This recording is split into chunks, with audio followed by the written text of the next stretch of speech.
no es un problema ni de insuflar dinero a las entidades financieras, ni de medidas reactivadoras del consumo para que la máquina vuelva a funcionar. El problema de nuestra crisis, la solución a nuestra crisis, es un problema de reconversión de nuestra senda de crecimiento. Para decirlo de una forma sencilla, ¿cuándo saldremos de la crisis? Cuando hayamos sido capaces de inventarnos 2 millones de puestos de trabajo nuevos que hasta ahora no existían. Porque los que han desaparecido, que no vuelvan. Que no vuelvan.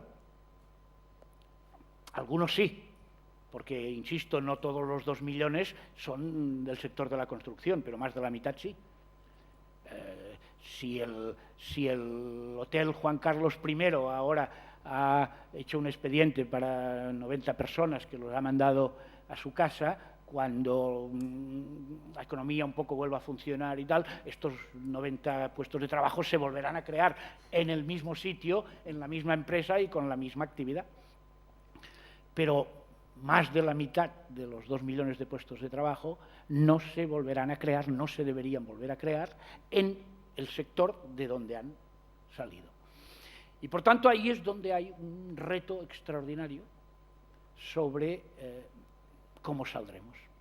Reto que de entrada a mí me permite decir, cuando me lo preguntan, no lo sé. Lo único que puedo decir es que tardaremos. Lo único que puedo decir es que tardaremos. Porque no es fácil. Lo que tenemos que hacer no es fácil. Claro, yo no puedo olvidar que de alguna forma cada uno es esclavo de su propia vida, ¿no? De su propio background. Esto no es muy distinto de lo que nos ocurrió en los años 80.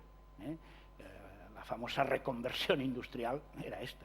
Nos tuvimos que inventar nuevos puestos de trabajo para poder dar salida a los que se habían perdido y a los que voluntariamente destruimos, cerrando astilleros, cerrando altos hornos, cerrando toda una serie de industrias obsoletas que hubo que cerrar y que por lo tanto no se podían recuperar, esta gente no podía volver a trabajar en lo que estaba trabajando.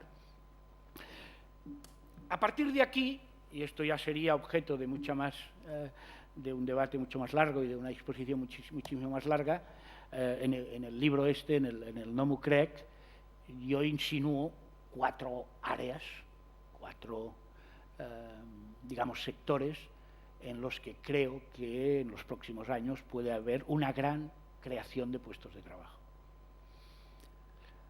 El primero nos sorprenderá porque es el mío, es el de las tecnologías de la información, de la comunicación, de la economía digital, todo esto. España está claramente en retraso de la inmensa mayoría de países europeos, sobre todo de la Europa de los 15, y tenemos mucho recorrido a hacer en cuanto mejoremos las infraestructuras, mejoremos las tarifas, mejoremos la iniciativa y, por tanto, en este sector va a haber mucha creación de puestos de trabajo. Por tanto, esta es, digamos, algo que todos vosotros podríais esperar que yo dijera.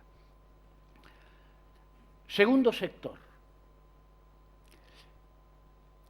Yo creo que hemos de ser capaces de entender que tenemos frente a nosotros un enorme reto que ahora lo deberíamos saber aprovechar como una oportunidad. Y es la insostenibilidad de nuestro modelo energético.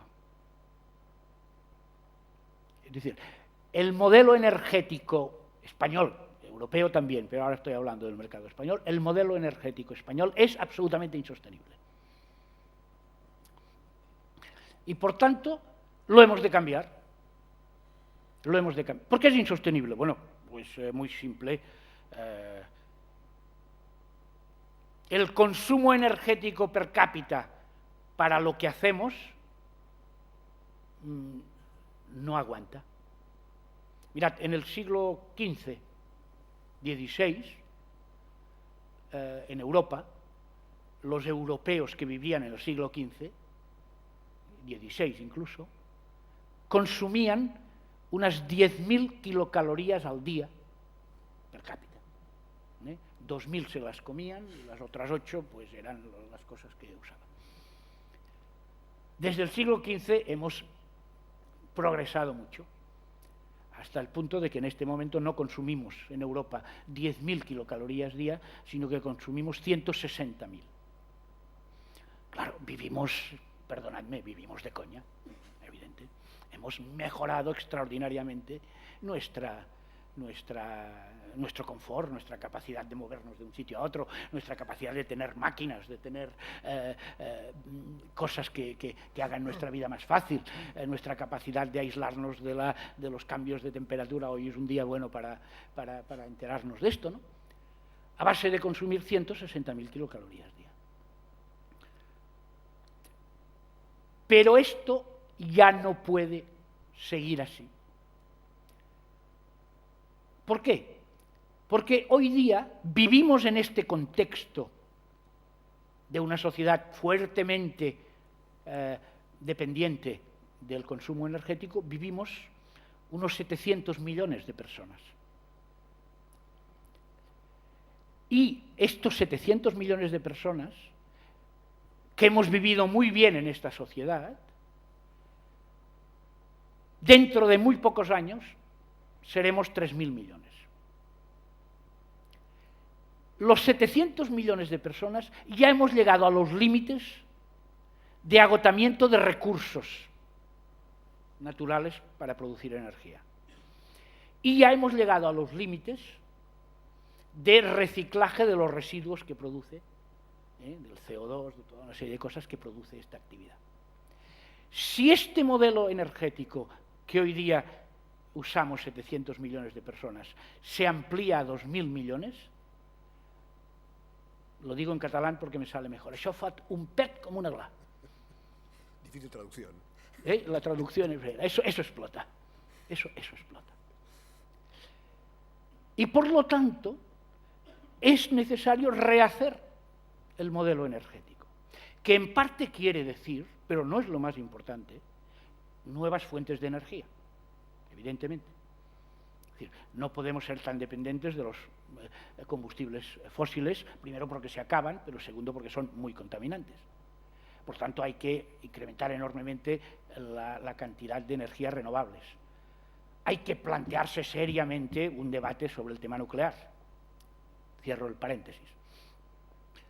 Pero lo más importante no es nuevas fuentes.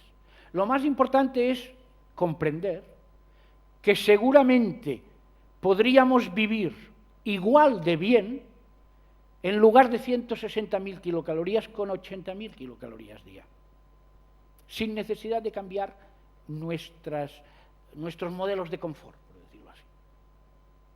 Y por lo tanto, esto supone un desarrollo tecnológico por una parte, pero práctico, industrial por otro, impresionante. ¿Qué quiero decir? A ver, pongo un ejemplo muy concreto. Hay mucha gente que durante estos años innecesariamente ha estado poniendo ladrillos para construir pisos. Fora, no más. Pero nosotros, todos deberíamos rehabilitar nuestras viviendas.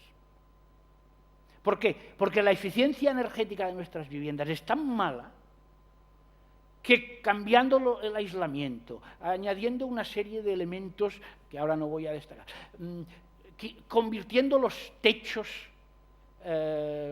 casi todos son o de pizarra o de tejas, en un elemento absorbente de la energía solar y por lo tanto alguna variación de las placas fotovoltaicas. Es decir, hay una cantidad enorme de cosas que hacer en el mundo concreto de la construcción y de la vivienda que puede dar trabajo a muchísima gente, pero no para fabricar pisos nuevos, sino para arreglarlos, ¿no? Y ya no digo en los temas de las oficinas y de los grandes edificios y de tal. Por tanto, toda la cadena de actividades que van desde el desarrollo de nuevas tecnologías. A ver, yo vuelvo ahora a mi calidad de ingeniero. Los ingenieros del siglo XIX y del siglo XX hicieron maravillas. Inventaron el motor de explosión, inventaron el motor de reacción, inventaron los transformadores,